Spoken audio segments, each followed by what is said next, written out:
Welcome. I'm Clay Lowry. I'm the Executive Vice President of the Institute of International Finance. And today we're going to be talking about U.S.-China relations. We actually put a title down as Getting Worse Before Getting Better, or Just Getting Worse. But before we get started on that conversation, let me just make a couple of logistical points. One is that this is an on-the-record discussion. And secondly, that if you are watching on Zoom, please submit your questions at the Q&A button at the bottom. We'll try to get to them as quickly as we possibly can and work them into the conversation. If you are listening by phone, we very much welcome you onto this webinar. You will not be able to submit questions, but we definitely hope that you enjoy the presentation. So without further ado, I want to get to the three people that will be talking with us.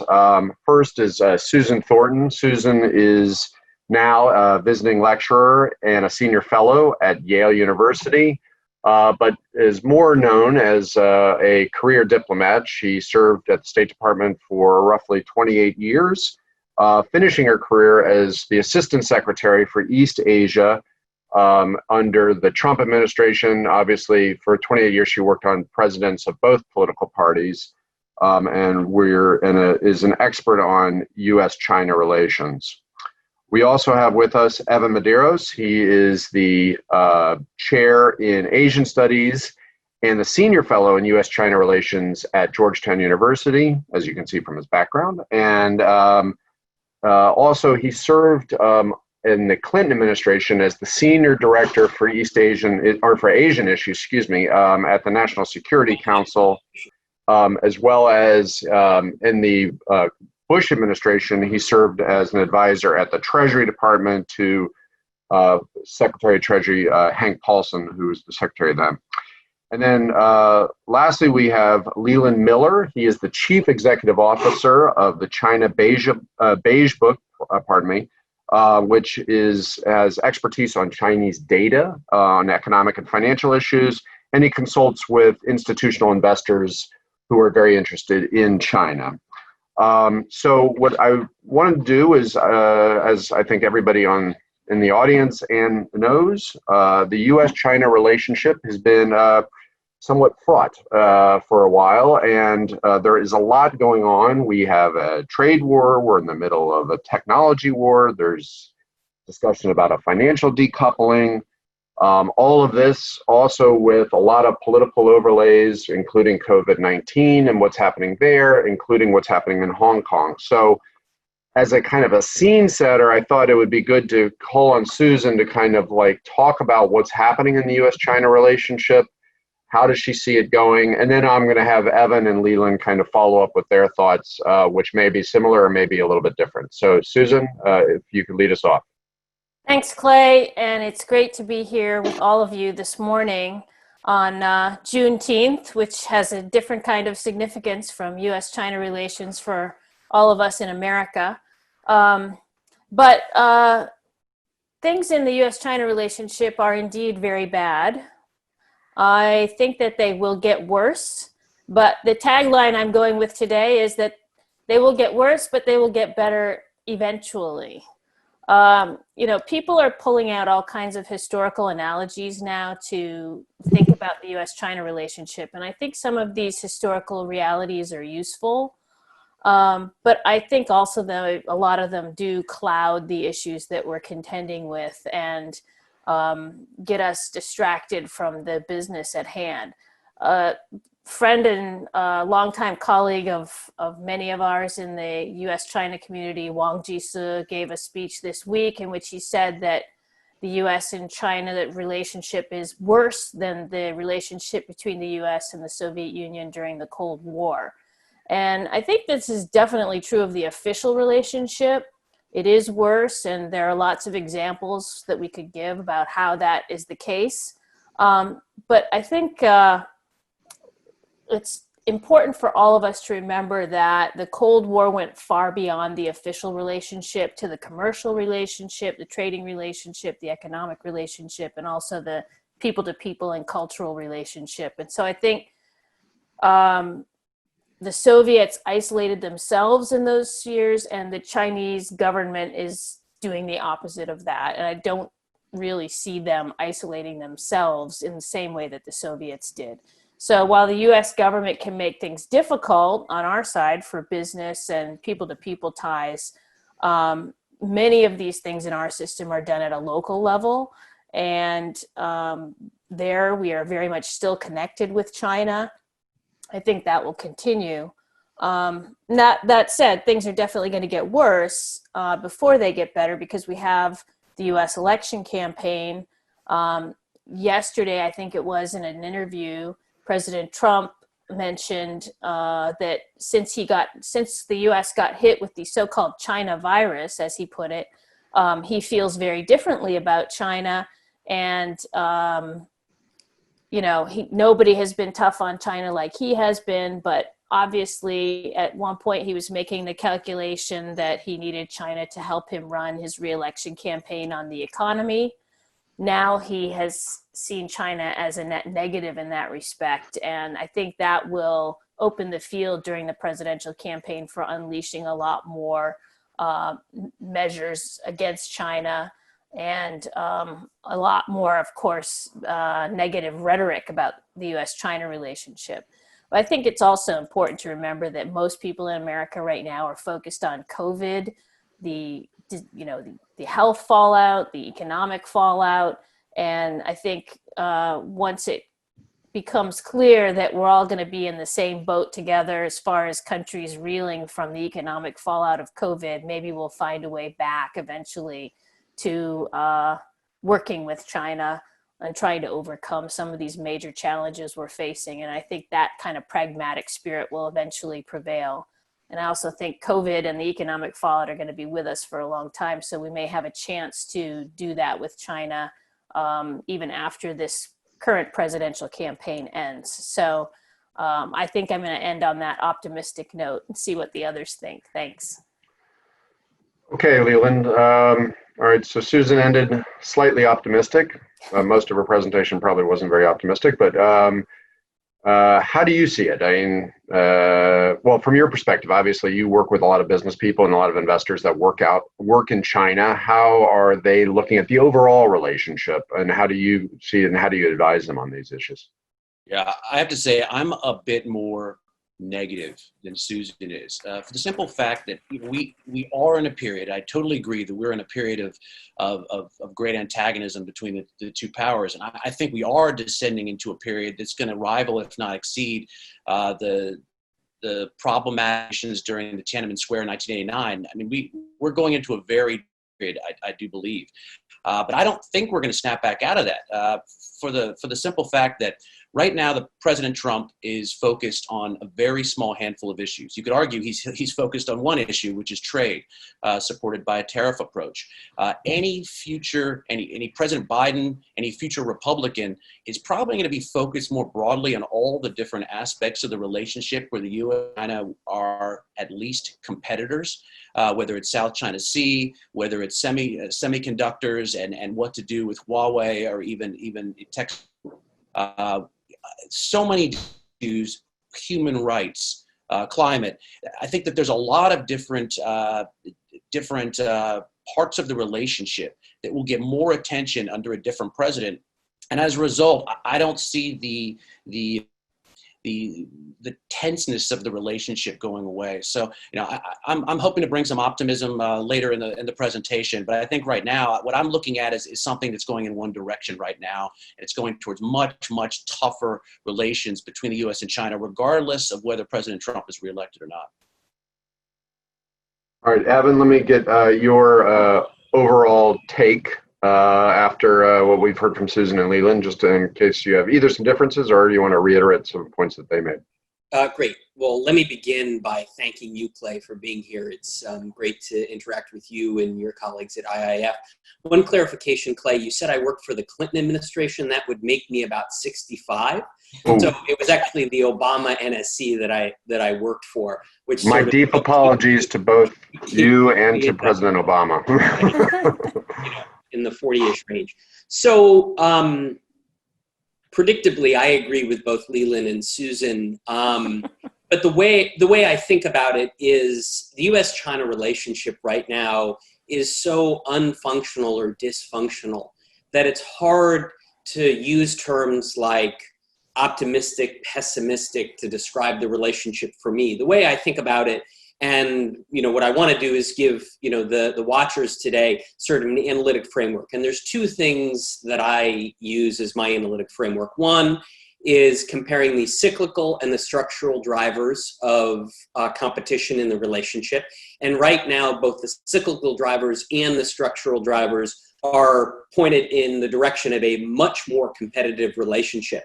And I think under a new or a different US president from Trump, you would have some relief on the cyclical, but the structural would still be pointed much more towards a competitive relationship, largely because there are new and expanding sources of competition in the relationship, right? We're competing on security and economic issues, though that's not different. We've had that for about a decade. I just think that the areas of security and economic competition are broadening and deepening under Xi Jinping. And now we have new sources of competition coming online, technology and arguably ideology. So one framework is cyclical and structural. The other one is comparing the drivers of competition versus the buffers and stabilizers of competition. And when I do that kind of comparison, what I find is that the drivers of competition are vastly outweighing the traditional buffers and stabilizers. The traditional buffers and stabilizers being things like the role of leaders, whether it's Deng Xiaoping, Jiang Zemin, George H.W. Bush, George W. Bush, whoever, the role that leaders can play. And Clay and I saw this when we worked for President Bush and specifically Hank Paulson, right? Somebody that was really devoted toward creating a more reciprocal, equitable economic relationship. Number two, the role of the business community in economic interactions. The business community used to be sort of a source of ballast in the relationship, and it really doesn't play that role anymore. So some of the traditional forces that have helped kept the relationship from teetering toward this direction of unqualified competition, I think aren't playing the role that they played before. So, I think that it's those two forces, structural versus cyclical drivers, and looking at buffers and stabilizers. And that's why when I use these two frameworks, I come to the conclusion that Susan and Leland did, that we're in a very, very different world than we were before. We're in a world where there's accelerating animosity and antipathy that's driven not just by policy differences, but negative rhetoric on both sides. Number two, the policy differences, the immediate policy differences are pretty serious, right? I mean, it's on issues like Taiwan, Hong Kong, South China Sea, Xinjiang. It's all getting worse. And the fact that the administration is pretty obviously pursuing a regime change, or at least regime delegitimization strategy, accelerates and accentuates all of this. You have a president that's increasingly becoming disconnected with both the mainstream policy community, both conservative and liberal, but also from the business community, right? Trump keeps talking about decoupling and accelerating decoupling, but the business leaders that I talk to are not interested in decoupling. They are interested in risk mitigation. They are interested in putting guardrails around the relationship. But the idea of decoupling to them, especially in a highly complicated world of COVID, is very, very different. And then the last piece is the fact that the communication channels have highly atrophied between both sides. And that's what leads me to this conclusion that we're in a period of unfunctionality or dysfunctionality of the relationship, when the top leaders on both sides are really not communicating at a minimum to avoid misperception. And that's where I'm worried we may go on some of the critical issues related to Hong Kong, Xinjiang, Taiwan, etc. So over to you, Clay. Well, that was perfectly pessimistic, actually. I mean, I know you said you didn't like to do it as optimistic or pessimistic, but when the cyclical, structural, buffers, and stabilizers are all pointing in a downward direction, that would suggest it is a little bit negative. So all right, so let's talk a little bit about something that the Trump administration, particularly the president, Leland, you mentioned this in your remarks, has put a big emphasis on, which is this trade relations. And he obviously, there are some things that his administration has pushed, particularly on technology, sometimes a little bit on Taiwan, where the president kind of sort of pushes, but it's trade where he has clearly been the driver. So let's talk about the thing that is the biggest accomplishment, at least in his perspective, which is the Phase 1 U.S.-China trade deal. I guess first, your assessment of that deal, and then secondly, do you see it, well, I guess unwinding or the potential, of a Phase 2 trade deal, which we've talked about, because when you look back on the rhetoric of the administration early on, it appears to me, and this is my opinion, that the deal was about a third of the loaf, not even a half of the loaf of what they said they wanted to get out of it. So anyway, that was my opinion, so you don't have to agree with that. But so Lee, what do you think about what's going on with the Phase 1 deal and also how it goes forward? Yeah, there's a lot to unpack there, so I'll do my best. I'm on the record for saying I think the Phase 1 deal is going to be gone by the election, either canceled or suspended in some form. And I say that notwithstanding these bursts of optimism we've seen in the last 24 hours from the Pompeo-Yang Jieshi meeting, because I think that the reality is when this deal was created, it was based on unachievable targets or almost impossible to achieve targets under the best case scenario. The way that I think the parties were looking at this was not as a 2-year deal. It was 2 1-year deals. The first year was obtainable, achievable, at least in spirit, in an attempt to get President Trump reelected, at least for the U.S. side, certainly. And then the second year, you see what happened. Maybe the thing falls off a cliff. Maybe you move towards partial satisfaction. Very, very bold goals from the start, which didn't look terribly possible. After COVID hit, these goals, these targets became impossible. So what you're left with right now is a deal that is guaranteed to fail under the original targets. And this is why I think there's going to be enormous pressure for the president to get out before the election. The deal targets can't be met. The atmosphere in the run-up to the election is going, and in Congress, is extremely anti-China. There'll be a lot of pressure to defend a deal which can't truly be defended, especially now. And I think the other point of this is the trade data the last few months has somewhat embarrassed the president.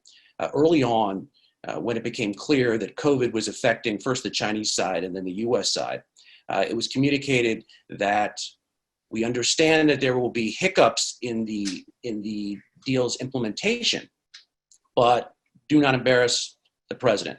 And embarrassment is allowing your exports to rise and your imports to decrease in a way that makes it look like the president's deal is being backtracked on. And that's exactly what we see in the trade data the last few months. So this is another pressure point on Phase 1 that's surely getting under President Trump's skin.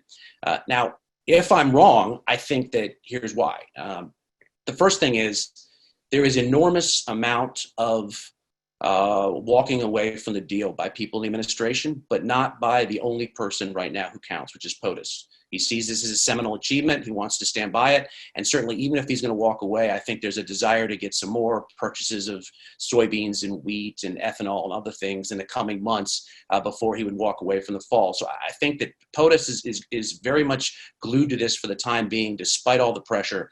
And that's singularly keeping the United States in the deal.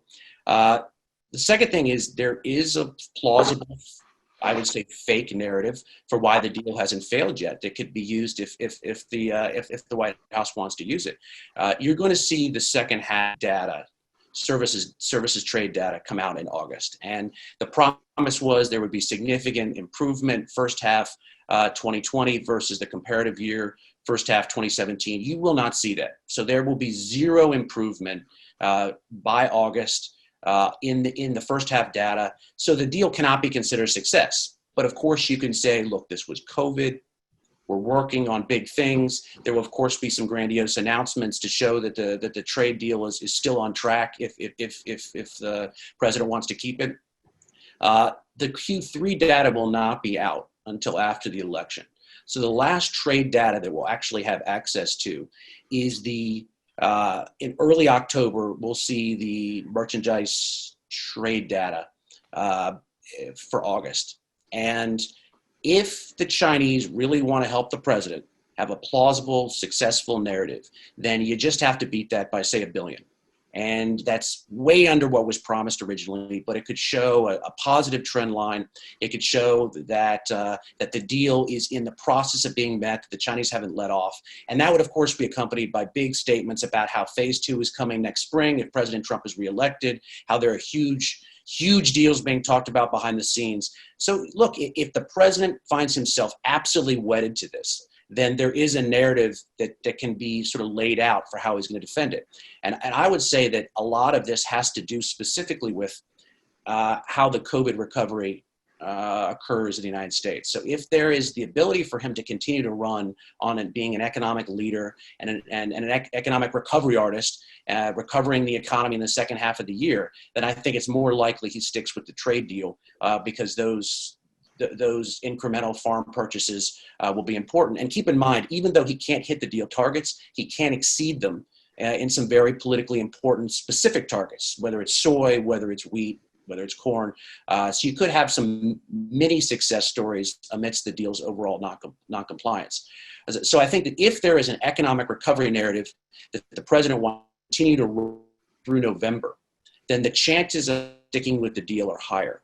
If it turns out that the COVID recovery, either because of the fact that we're entering a second wave or the unemployment stays high and that's the dominant narrative, not the stock market, then the card to turn on will be the anti-China card. That will be the last card that the president will be able to play. And I think you could see him walking away from the deal. So a lot of this, there's a plausible narrative that he could push either direction.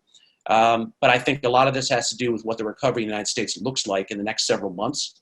And then we'll see how glued he is, in fact, to this phase 1 deal. That's very interesting, Leland. And I think your first point is a little out of consensus, so it was interesting. Evan, what do you think? I mean, Leland kind of presented his case on how to think through that agreement.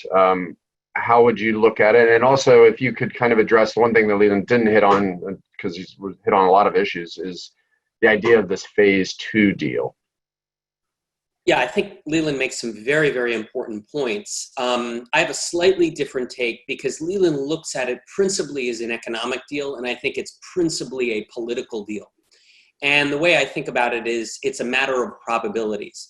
And I would say that, my view is there's a 55% probability that phase 1 deal makes it to the election, 45% probability that it doesn't. And the reason I say that is, as Leland points out, Trump really, really wants the deal, largely because it serves his political fortunes. And the reason he would abandon the deal, and that's the principal scenario, is his abandoning it, because I don't think the Chinese will, which we can talk about. But Trump abandons it because he realizes he has to go all in politically on an anti-China strategy, right? Because we all know that the Chinese can't meet the targets for 2020, right? Everybody knows that. The Americans know that, the Chinese know that, global markets know that. So that's not really a factor. And Lighthizer and other senior economic officials in the administration have basically said that publicly. So it's no longer a debate about whether or not targets can be met. It's whether or not Americans believe that the Chinese consistently are making efforts to meet the purchase targets. And that's both in agriculture and energy, right? But principally in agriculture and principally in the types of commodities that Leland talked about. And, I still think it's an open question whether or not Trump's going to feel like he has to go so negative that he would have to abandon the deal, because that's politically costly for him to do that. Because if he abandons the deal, he abandons all the purchases from the key agricultural states that that would benefit from the deal. And so that politically hurts him. So he really has to sort of weigh political unknowables. I don't believe that there's anybody in the Congress that's going to come out and oppose the president's support for the phase one trade deal simply because of the way we've seen the Republican caucus operate. So again, I think it's a matter of probabilities, and I think it's sort of 55-45. And I say that, and the implication of those numbers should be it's a really, really close call. And I think it ultimately is a judgment about politics and how Trump sees his politics. And, as all of us know, it's pretty much impossible to predict Trump's own political calculations. Who knows what's going on inside his head? The other piece that I want to bring out that I thought a point that Leland made that's very, very important is while there's some folks very focused on the fate of the phase one trade deal, the other part of the equation is what the Congress is doing, what the Congress is legislating related to the economic relationship. And I think that is underappreciated by some folks in the market space, and in particular, this growing agenda among members of Congress toward economic decoupling, and in particular going after the ADR listings, the Chinese companies listed on U.S. exchanges. And there's about 250 Chinese companies, market cap of somewhere between 1.5 and 1.7 trillion. So significant. And this piece of legislation that's looking at, forcing, that would, if passed, would force Chinese companies to be more transparent about their audits, or risk delisting, is a serious piece of business. It's been taken up very seriously by the House. Interestingly, it's being debated in the Congress, or at least in the House side, as less of an anti-China measure and more as an investment protection measure, which is interesting, which suggests to me that this thing has real legs and real legitimacy. As an investor, I certainly support it. I don't think any American companies, institutional or retail investors, should be investing in companies that that the SEC doesn't have full confidence in their transparency.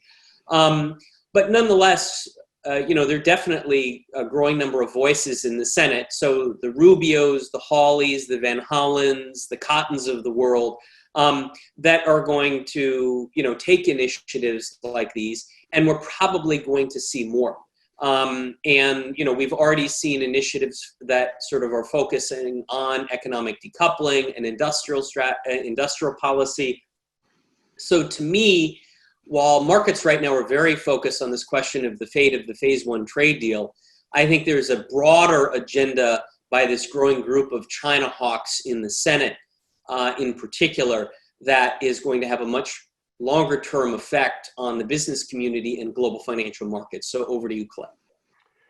So I'm actually going to go back to you, Evan, because you raised an issue that I didn't know if we'd get to or not, but you've raised it. So I'm going to go back to you, which is, and you said, look, as an investor, you get it that at the SEC, but given that you have a disagreement between how the United States does their auditing issues and the Chinese do their auditing issues and what they can share with each other. If you actually basically said that if you would have to delist, would you have to delist almost every single Chinese company that's in the United States? Because all of them have to follow these same audit rules if they're Chinese companies and they're listing in the United States. And so all of them are in violation of this SEC ruling. So would you have to delist all of them? I mean, that seems like it would be a fairly extreme measure, but I mean, if you follow the logic, that is where it goes. So let me just ask, is that kind of what you're thinking about?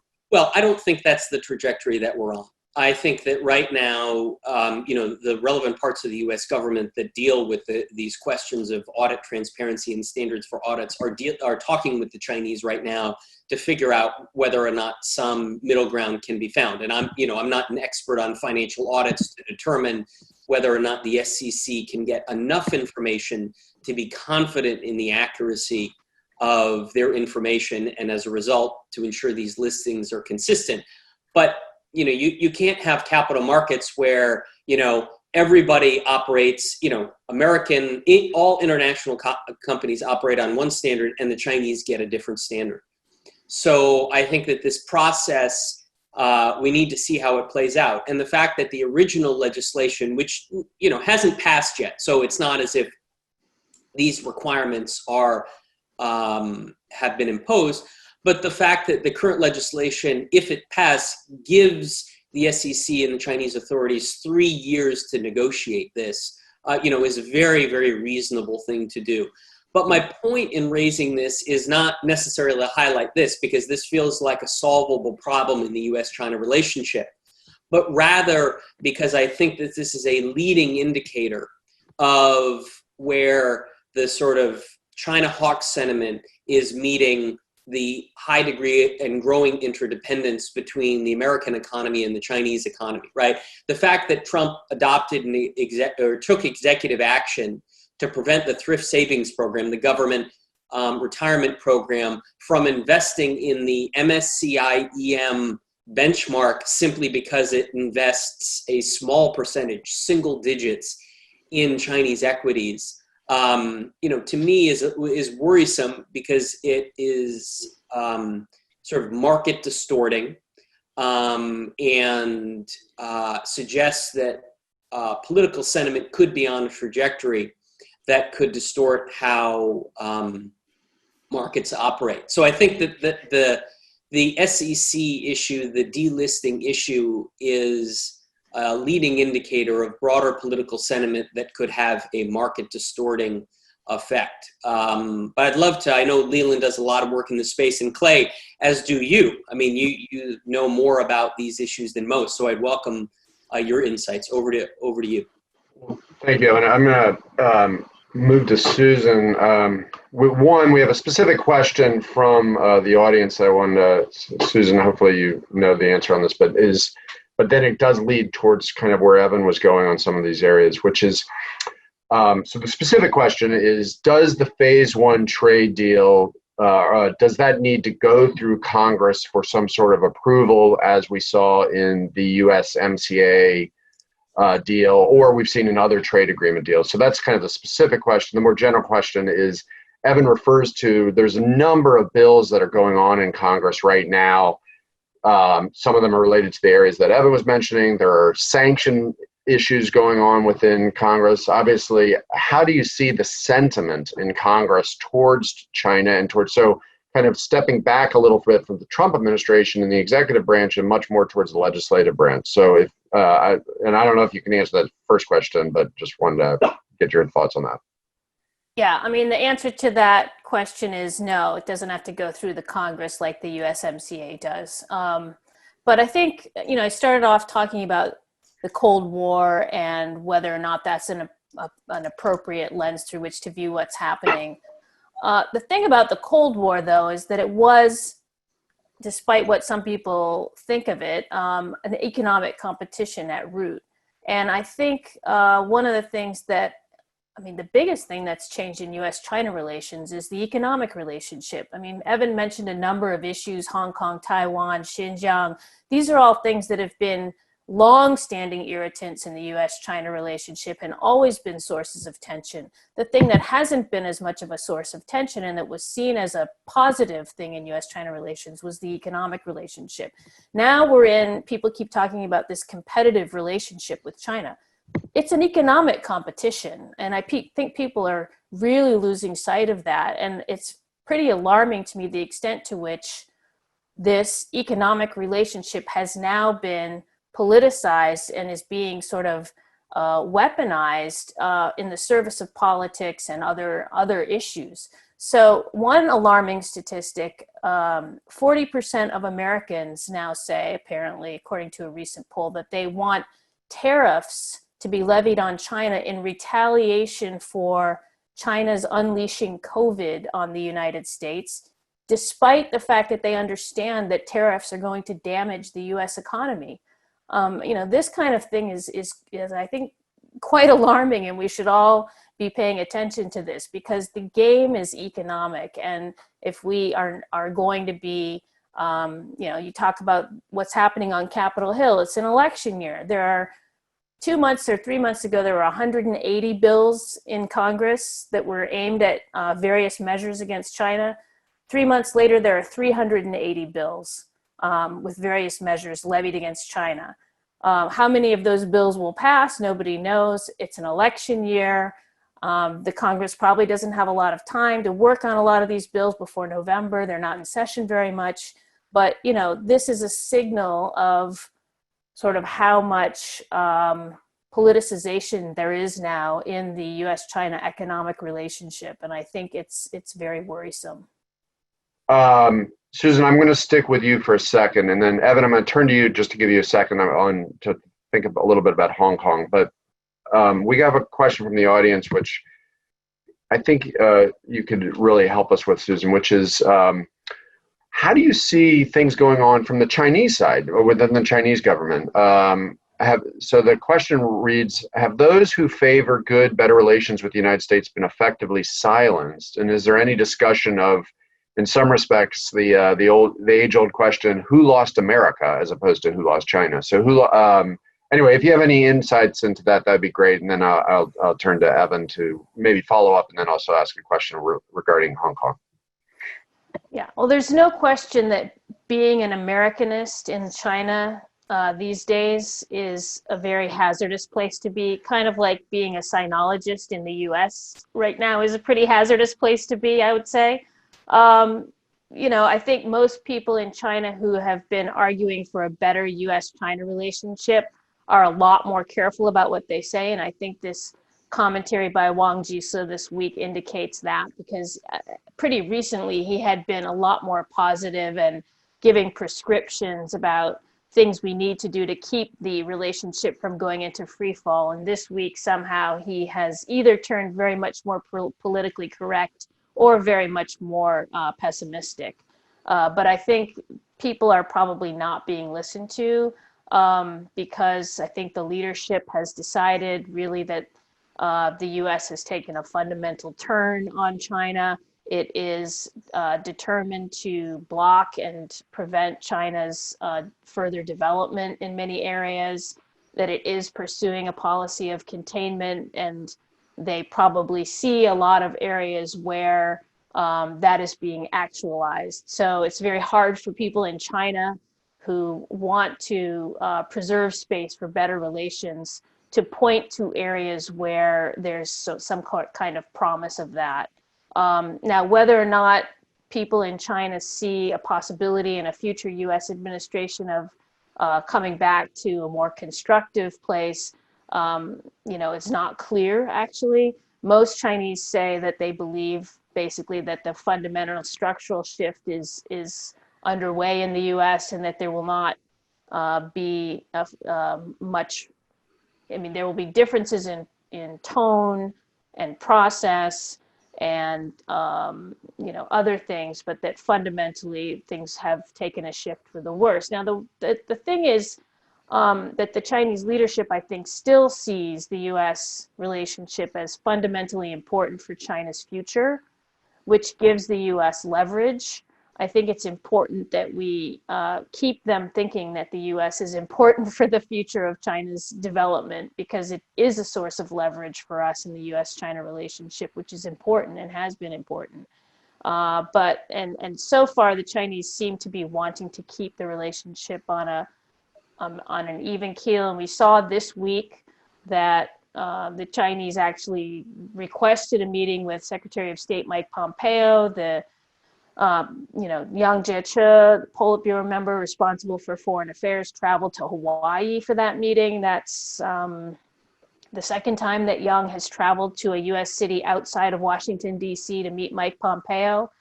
You know, if the Chinese weren't willing to do that, those conversations wouldn't be happening. And it's definitely a concession that they made to go to Hawaii to meet. So I think that shows that they are still willing to take political risks and to make concessions in order to keep communication lines open. But as we saw from the readouts of the meeting, it doesn't seem to have produced a whole lot that was positive. And my tagline on that meeting is that the low expectations of both sides were handily met. So I think, you know, it is a tough time for working on this relationship in both the US and China. Thank you. And all right, so Evan, one, if you have any follow-up on that, that'd be fantastic. But then I did want to switch us a little bit to Hong Kong. A few weeks ago, as the United States kind of at least gave the impression that they were going to come down on like a ton of bricks on the relationship based on on the Chinese national security law. But then the president gave a Rose Garden speech, and there was almost a sigh of relief from the markets that this is it. This isn't that big a deal. And so how do you see the relation on Hong Kong? Do you see the Trump administration changing what they're doing to toughen things up? Or what are some of the policy options that you think they may be considering? Right. Thanks, Clay. Before I get to Hong Kong, I just want to follow up on 2 points that Susan made. First is everybody likes to use the Cold War analogy when talking about the U.S.-China relationship. Unfortunately, it obscures more than it clarifies. I wish we could find a different language to use because there are more elements of the Cold War that differ from the U.S.-China relationship. The other thing is people forget the Cold War had multiple different phases to it. And so, trying to capture a 40-year Cold War and compare it to the last 2 years of the U.S.-China relationship doesn't really make a lot of sense. That's why I think talking about the relationship as broad spectrum competition by comparing cyclical and structural is going to help your members. That framework is going to help your members a lot more than sort of, Cold War. Number two, I think Susan was spot on when she talked about Chinese views of the United States. There's clearly been an evolution in how the Chinese perceive the U.S. and the U.S.-China relationship. For the first several years of the Trump administration, even into the trade war, the Chinese view is basically, we can manage this, we can manage Trump.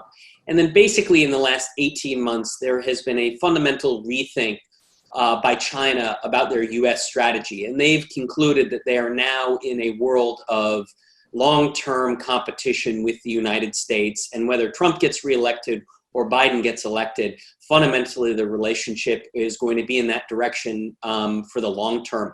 And that's going to be much more difficult for them. But the other aspect of the relationship that I think is important is because of COVID. I think more recently, the Chinese have come to the conclusion that America is in permanent decline and that COVID has accelerated it. And that more recent conclusion on the part of the Chinese really worries me because I think it motivates them to be more risk acceptant in the U.S.-China relationship, but also more broadly in the world. And we may be seeing that reflected in some of the elbows they're throwing in the South China Sea, the East China Sea, with India.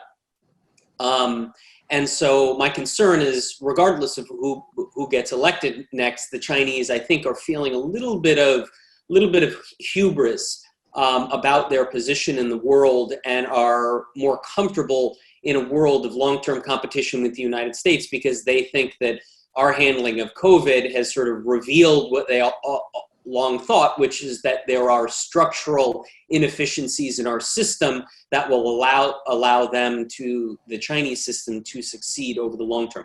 Obviously, many of us in America have a very, very different view of our long-term structural strength versus theirs, but it's interesting nonetheless that I think you have this convergence of their views in about the U.S.-China relationship and now their views about the United States as being in long-term permanent decline that are shaping their views. And, the election will affect that, but it'll be interesting to see whether or not it really fundamentally reorients the Chinese. So enter Hong Kong into this equation. And what's interesting about Hong Kong is that in Trump's press conference, he laid out all sorts of things that he said that the United States was going to do, but Washington hasn't done any of it yet.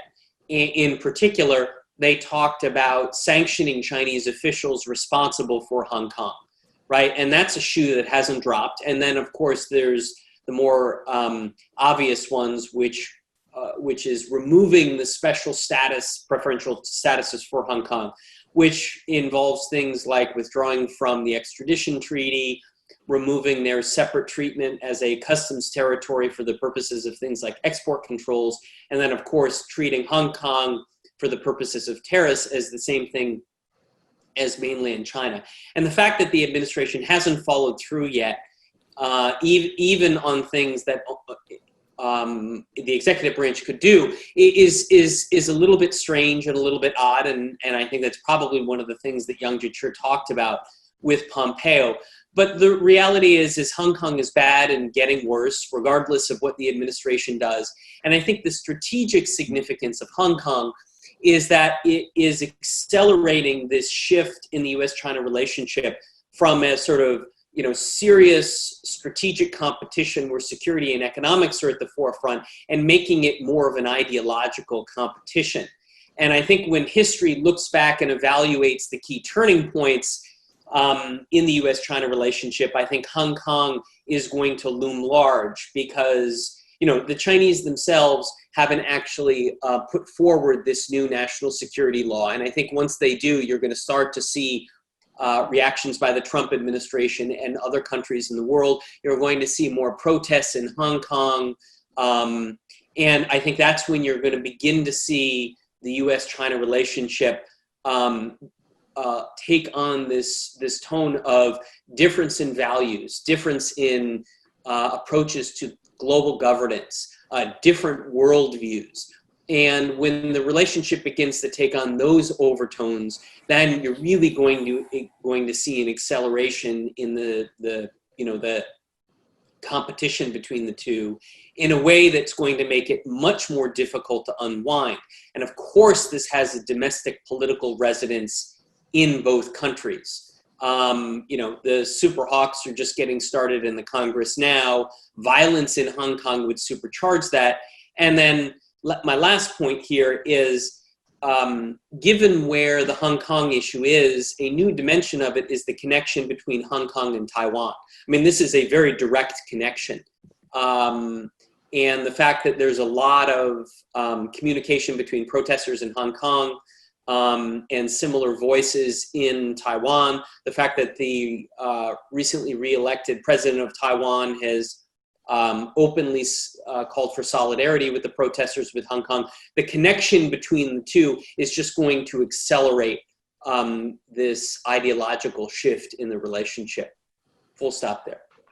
Thanks, Evan. And actually, so Evan actually hit on, there's a couple questions that have come in that Evan actually covered pretty well, but Leland, I'm going to go to you, one, to see if you have any thoughts on the Hong Kong situation, but so the questions I wanted to hit on, there is the discussion about some of this kind of aggressive, China being a slightly more aggressive, kind of, which Evan was referring to, which is, so I think he kind of answered that question, but then does this suggest a better opportunity for the United States to bring other countries together to kind of push back? So another question that we received, and somebody who is a former student of Evan's, it turns out, says, is there space here for future U.S. cooperation with allies to counter China's global economic reach? So it's kind of the same type of question. But anyway, if you have any thoughts on that in terms of both from building allies, and also does China, could it be overly aggressive and get a backlash from maybe the international community? Yeah, I think there's already a backlash in the international community. And in terms of rallying allies against China, I think that's exactly what Biden's going to run on. I'm not the person to be talking about this right now, but it is a great mystery why, when we share so many things in common with so many of our allies in terms of problems with the Chinese model and problems with the Chinese aggressiveness geopolitically, whether it's South China Sea, whether it's on Taiwan, whether it's Chinese debt diplomacy, it is a mystery why we are not utilizing a coalition to go after them harder. I think that the answer to that question is simply that the priority for the president is trade. It's trade. If there's a view that deals and multilateral trade negotiations are less powerful for the United States, a powerful vehicle than bilateral ones, and we should be focusing on fixing the trade relationships the United States has with everyone around the world, whether it's Europe, whether it's our allies in Asia, and anything that has to do with a coalition can come secondary to fixing economic and trade. I'm certainly not backing that, but I think that's the viewpoint of the administration. A quick word about Hong Kong. I think it's interesting that Hong Kong rolled out the way it did, and I think it did play a very big role in the Pompeo-Yang Jiechi meeting that happened this week. Going into the meeting, there was widespread expectation. It was my understanding you were going to see sanctions on Chinese individuals, and something happened, as it has done several times under the Trump. Before a big Trump announcement, someone got to him, and that changed right before the announcement. So you saw an announcement in Hong Kong, which people fumbled over for about 2 days. Is he revoking the special status? Is he not revoking the special status? Is anything happening at all? The answer is no, nothing at all is happening. I would say the sanctions part is a bit of a mystery. The special status, holding off on special status revocation, I would actually say is a good idea, in that the United States has the ability right now, to some degree, to use its leverage and the threat of much more significant repercussions, including banking sanctions, to go right at the Chinese if they think that the implementation of the national security law in Hong Kong looks worse, it approaches a worst case scenario rather than a not good best case scenario. So I think that they're holding off on that is not a bad idea. But I think right now one of the things that's going on in the minds of the Trump White House is they're at capacity, they're past capacity. The appetite for pushing back on Hong Kong for good reasons and bad reasons is just not there. And I think a lot of this meeting was about telling the Chinese, you will buy agriculture if you want us to hold off on Hong Kong. And let's be good soldiers for a bit and try to hold off some of this rhetoric, because I think there has been a little bit of a panic in the White House over the past several weeks, at least, that some of this anti-China aggressiveness is going to cause a real problem for the president's reelection if the economy improves and he's trying to get Chinese cooperation on a number of things, phase one being just one of them. So I think there's a lot of things going on right now. When there's not an overall coherent China policy, you see things flip from one side of aggressiveness to one side of dovishness and back and forth. We've seen that for 3 years. We're continuing to see that now. Thanks, Leland. And so let me, all right, so we only have a few minutes left, but I want to kind of try to take what you just said. You actually kind of laid out a little bit about how you see the Biden campaign thinking, not campaign, by the way, if Joe Biden becomes president of the United States. So, Evan, I would like to turn to you to kind of expand on that a bit. How do you see the Biden, if there's a Biden administration, how do you see that do that? Obviously, President Trump is already going to say, hey, Joe Biden's going to be weak on them. He's Beijing Biden. He's going to be weak on China issues and so forth.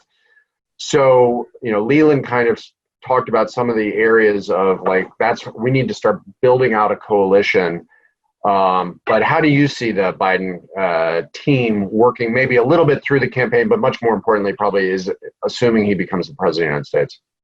Yeah, that's a great question. And I think that the conversation, sort of the national conversation, needs to begin moving in that direction of how do we put together a China policy that is more coherent and more cohesive. And I think Leland was spot on this. The way I see it is that a Biden approach is likely to have at least 4 different dimensions to it.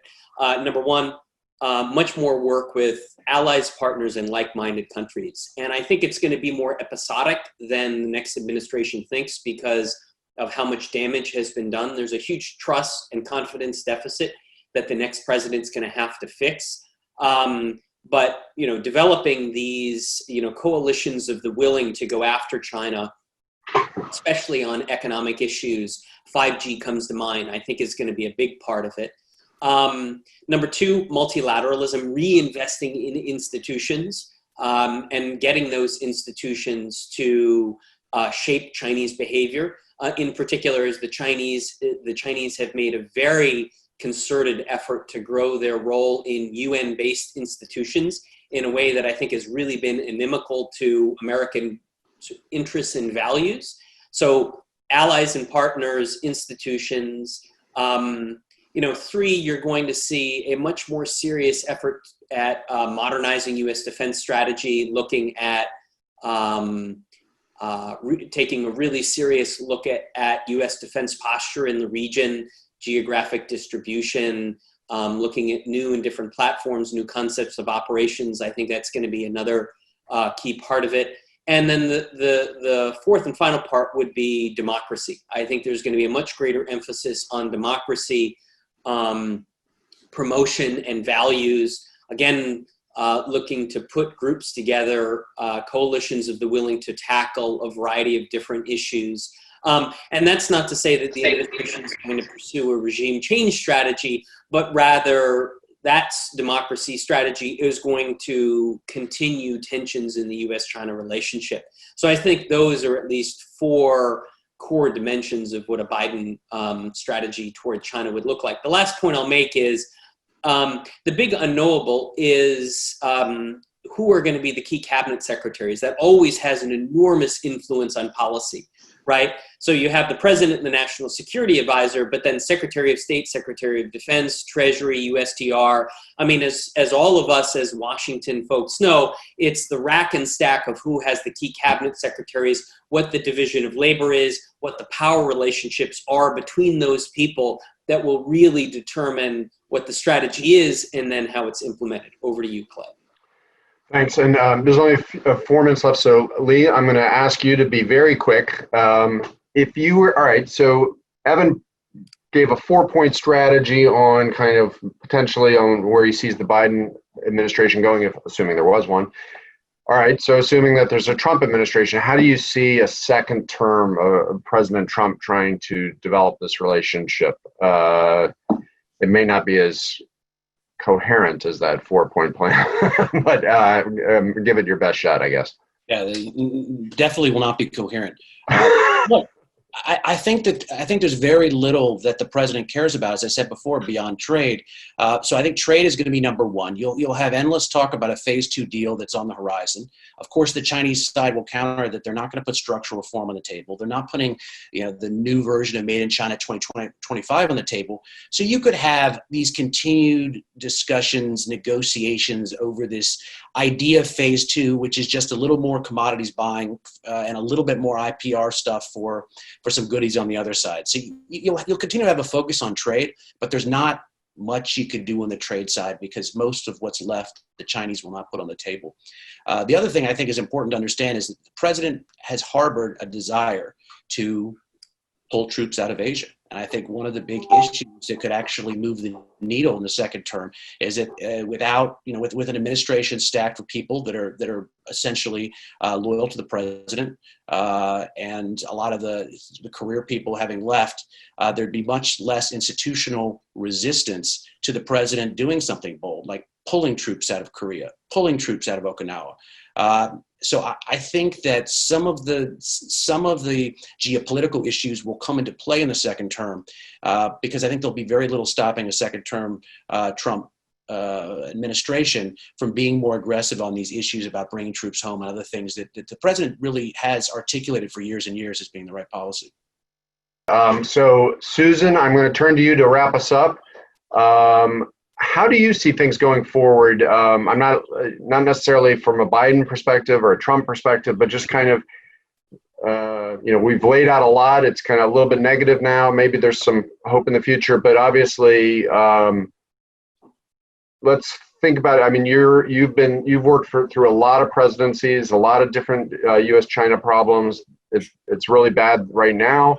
Do you see it improving in 2021 and beyond, or how do you see the policy perspective going forward? Well, it's a tough question because, there's so much unpredictability right now in the international system, in the U.S.-China relationship, in U.S. politics. And so I think it's really hard to say where we're going. But I do think that, look at what's going on in the United States, but also in countries that we count as our close allies. I mean, people are reeling from the economic fallout of the current crisis. We've got multiple crises layered one on top of the other, and that's not even including the U.S.-China relationship. So I think we do have a tendency in the when we're talking about US-China relations, we tend to sort of project a lot of what China is doing through the American lens. And I think, to be honest, and if we were being honest with ourselves, we would say that most of what China is doing is not done with reference to the United States. And so, we're kind of amplifying the negatives in the relationship because we are in this period right now where everybody's hyper-focused on China because of the politics in the United States, domestic politics. And I think if we got to a more normal period of domestic politics in the US, I think that the US-China relationship, even with new sort of competitive dynamics, would revert to a more kind of constructive and normal kind of diplomatic relationship between two large countries. And I think it's going to be very hard for us to decouple and completely separate ourselves in the way that people are sort of in the abstract thinking about it now. There's just way too many connections, way too many drivers of sort of bottom-up activity that are going on now that I think we will have to get back to some kind of practical cooperation. I think both countries will find themselves very interested in doing that at some point in the future. And so I think, it will get worse, but then I think it will get better. Thank you, Susan, and that is going to wrap us up. I want to thank Evan, Susan, and Leland for their very thoughtful analysis and giving us the time and consideration. Thank you all for joining us.